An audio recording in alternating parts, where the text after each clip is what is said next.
Au travail, Greg Whittle ignore son téléphone pour dessiner et rêvasser.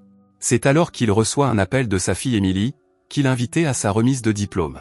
Greg hésite, compte tenu de ses relations tendues avec son ex-femme. Après le coup de fil, Greg est convoqué dans le bureau de son patron, mais il prend tout son temps pour retarder la réunion. Après avoir été appelé plusieurs fois par la secrétaire de son patron et n'ayant pas obtenu l'ordonnance, Greg coupe le comprimé restant, le renifle et s'en va enfin. Ce faisant, il laisse son portefeuille sur le bureau, qui se fige momentanément. Bjorn, le patron de Greg, le licencie pour son manque de concentration. La nouvelle laisse Greg abasourdi et Bjorn s'approche de lui pour le réconforter. Greg se lève brusquement, ce qui fait tomber Bjorn en arrière et l'amène à se cogner la tête sur le bord du bureau. Greg examine rapidement Bjorn, mais ne sent pas son pouls. Craignant d'être accusé de sa mort, il cherche désespérément un moyen de s'échapper ou de cacher le corps. N'ayant pas d'autre solution, il suspend les manches de Bjorn à la fenêtre pour le soutenir et le recouvre avec le rideau. Greg quitte ensuite le bureau. Greg se rend dans un bar et commande immédiatement un verre pour noyer ses soucis. Alors qu'il attend son verre, il remarque une femme qui l'observe curieusement. La femme fait quelques signes de la main, ce qui rend le bar momentanément silencieux, puis allume la lumière. Lorsqu'il se rend compte de ce qu'il fait, la femme prétend soudain être réelle, à sa grande confusion. La femme s'approche de lui et lui montre comment elle renverse par télékinésie le plateau du serveur. Elle se présente ensuite comme Isabelle. Isabelle l'invitait dans sa cabinet, lorsqu'il refuse, lui murmure qu'il aura besoin d'un alibi. Confus, Greg la rejoint à sa table, où elle lui fait remarquer que le corps de Bjorn est visible de l'endroit où ils sont assis. Isabelle lui propose de l'aider, affirmant qu'elle se sent responsable de sa situation car c'est elle qui est à l'origine de l'existence de ce monde. En retour, Isabelle lui demande de récupérer l'amulette de son ex-petite amie, qui est immunisée contre ses pouvoirs comme Greg. Isabelle lui fait comprendre que la plupart des choses qu'il voit, y compris les personnes qui les entourent, ne sont pas aussi réelles qu'elles le sont. Dans la salle de bain, Greg trouve un homme inconscient. Dans sa main se trouve l'amulette qui, selon Isabelle, contient des cristaux spéciaux capables de manipuler leur monde factice. Greg récupère facilement l'amulette et la rend à Isabelle.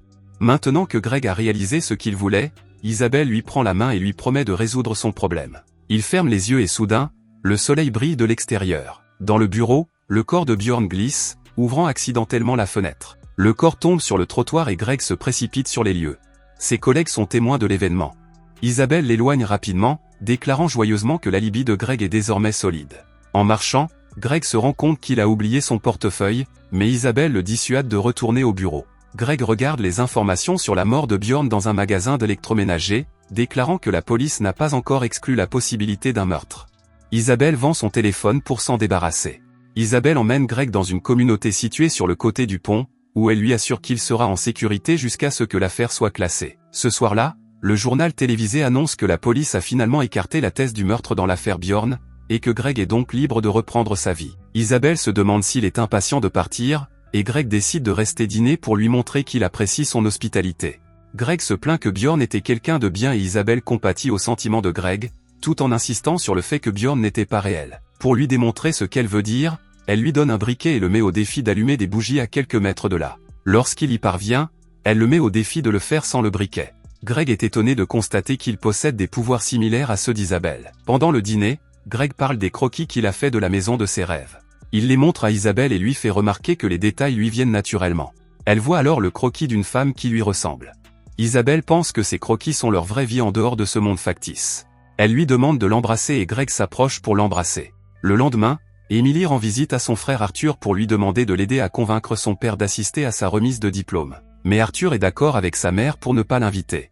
Emily reste convaincue qu'il serait bon que leurs familles se réunissent, rappelant à Arthur les liens que son père entretenait avec eux. Greg passe la journée avec Isabelle, qui partage avec lui des cristaux jaunes. Tous deux utilisent leur pouvoir pour punir les brutes de la patinoire et, grâce à l'influence d'Isabelle, Greg commence à prendre plaisir à semer le chaos. Greg ne se sent plus coupable d'avoir éliminé tout le monde à la patinoire et vole même des manteaux et des chapeaux avant de partir. Ils assistent à l'arrestation par la police de quelqu'un de la patinoire et Greg est étrangement vu dans la voiture de police. Soudain, Greg se retrouve dans la voiture de police alors qu'un couple de sans-abri se tient sur le bord de la route, à l'endroit où il devrait être. Sur le chemin d'un fast-food, Isabelle aperçoit une voiture qui s'arrête pour demander de l'argent à des femmes. Elle discute avec la personne à bord de la voiture pendant que Greg va chercher son déjeuner.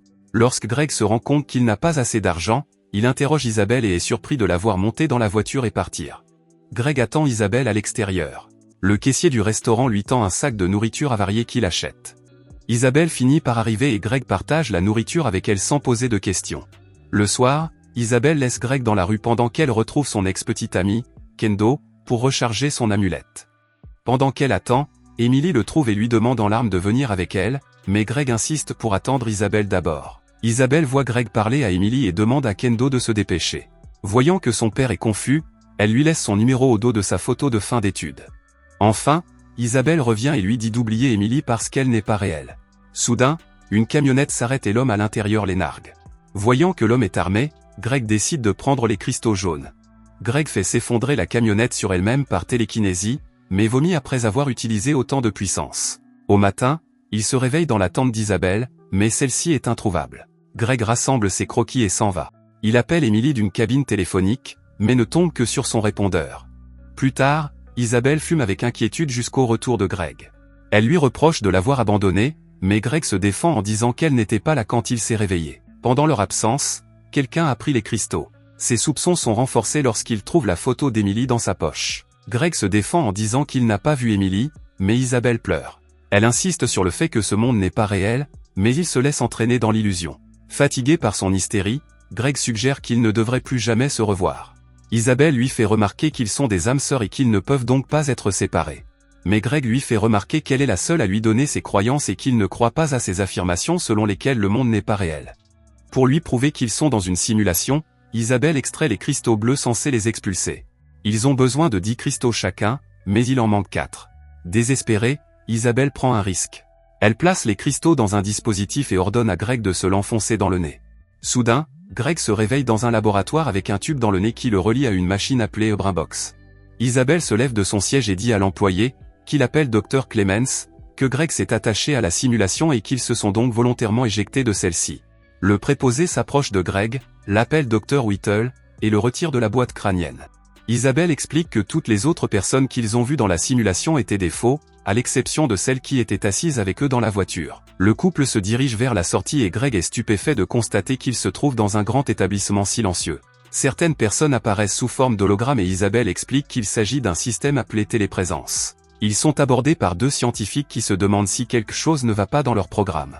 Isabelle leur assure qu'il n'y a pas de problème avant qu'ils ne partent. Ils se rendent en ville et Greg se demande pourquoi elle ne se souvient pas de ce monde. Isabelle lui explique qu'il s'agit d'un effet secondaire courant. Elle lui montre alors un paysage identique à celui de ses dessins et Greg est convaincu qu'il s'agit de leur véritable maison. Pendant qu'Isabelle et lui déjeunent dans leur luxueuse maison, Emily continue de le chercher dans l'autre monde. L'après-midi, Greg est toujours émerveillé par leur monde. Cependant, Isabelle est inquiète car ses souvenirs ne reviennent pas. Elle lui dit que c'est peut-être parce qu'ils n'avaient pas le bon dosage de cristaux bleus quand ils sont partis. Lorsqu'il lui demande si leur monde a toujours été aussi parfait, Isabelle lui répond qu'avant, il était plein de pollution et de pauvreté. Tout a changé lorsqu'ils ont découvert l'automatisation, la biologie synthétique et l'exploitation minière des astéroïdes. Pour déclencher sa mémoire, Isabelle récupère un appareil appelé visualiseur de pensée, inventé par Greg. Isabelle explique comment la biologie synthétique a résolu les problèmes environnementaux et comment l'exploitation minière des astéroïdes a relancé l'économie. L'homme qui a lancé l'exploitation des astéroïdes a partagé sa richesse avec tout le monde et des robots automatisés ont bientôt été créés pour effectuer les tâches les plus fastidieuses. Avec tout l'argent et le temps disponible, les gens ont pu explorer leur passion. Pour vraiment apprécier la qualité de leur vie, Isabelle pense que les gens doivent voir à quel point elle aurait pu être mauvaise. C'est pourquoi elle a inventé la boîte à idées, qui les place dans un monde simulé. Greg est d'accord, car il apprécie maintenant leur monde après avoir cru que le monde simulé était réel. Greg veut rester plus longtemps, mais Isabelle insiste pour qu'il retourne réparer la simulation. Au bout d'un moment, Greg convainc Isabelle de rester un jour de plus. Lors de la présentation, Isabelle insiste sur le fait que la félicité est un état d'esprit que l'on ne peut atteindre qu'en comprenant le désespoir. Elle appelle Greg et explique au public qu'il a dû répondre à une série de questions avant d'entrer dans la boîte crânienne. Il va maintenant lui poser les mêmes questions afin de comparer ses réponses avec les précédentes. Les premières réponses montrent son bonheur actuel par rapport aux réponses précédentes. Lorsqu'on lui demande si quelqu'un lui manque en ce moment, il voit une apparition d'Emily. Lorsqu'il reprend ses esprits, il nie que quelque chose ou quelqu'un lui manque. La présentation est un succès. Greg, cependant, est attiré hors de la fête par l'apparition d'Emily. Alors qu'il la suit, leur lieu prestigieux est soudain couvert de graffitis et de détritus.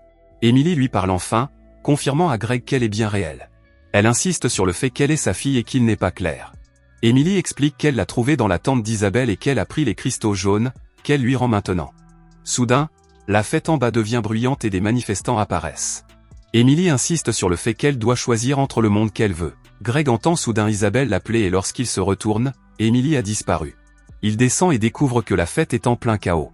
Greg repère Isabelle dans la foulée, pour l'atteindre, prend un cristal jaune pour diviser la foule par télékinésie. Il tire Isabelle hors de la fête et il voit le monde simulé se mêler au leur. Isabelle insiste pour qu'il répare la boîte crânienne. En sortant de la boîte crânienne avec moins de cristaux bleus, leurs cerveaux ont peut-être recréé la simulation dans le monde réel. Greg et Isabelle se réveillent dans la tente de simulation. Ils se rendent au bar et Isabelle interroge tout le monde sur l'emplacement de Kendo. Au cours de cet interrogatoire, Greg voit Bjorn revenir à la vie. Greg l'affronte, mais Isabelle le pousse hors de la scène. Elle lui rappelle qu'ils sont dans la simulation et que le programme a probablement redonné vie à Bjorn. Elle trouve un pistolet dans la voiture volée et l'utilise pour menacer Kendo de prendre les cristaux bleus. Lorsqu'il sort sa poche, Isabelle lui tire dessus. La police effectuant une descente dans le bâtiment, les deux jeunes gens courent sur le toit et descendent par l'escalier de secours. La police les repère et ils se mettent à l'abri. N'ayant pas assez de cristaux, un seul d'entre eux peut se réveiller dans le monde réel, tandis que l'autre reste. Isabelle pleure, coupable d'avoir créé le monde simulé dans lequel ils sont coincés. Greg lui rappelle tous les bons moments passés dans ce monde simulé, exprimant son amour pour son imprévisibilité. Il décide alors qu'il ne quittera pas ce monde. À ce moment-là, Emily l'appelle, mais elle est emmenée par la police.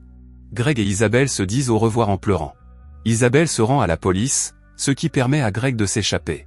Lorsqu'elle est encerclée, elle utilise l'appareil pour se réveiller dans leur monde pendant que Greg s'échappe. Lorsque la voie est libre, Greg se rend compte qu'il est coincé dans la simulation. Il se rend dans une clinique de réadaptation et rejoint un groupe de soutien où il annonce qu'il croit qu'Emily est sa fille. Quelque temps plus tard, Emily rencontre Greg et est heureuse de le voir en forme. Merci d'avoir regardé. Si vous avez aimé la vidéo et que vous souhaitez aider la chaîne à grandir, laissez un like, un commentaire et abonnez-vous.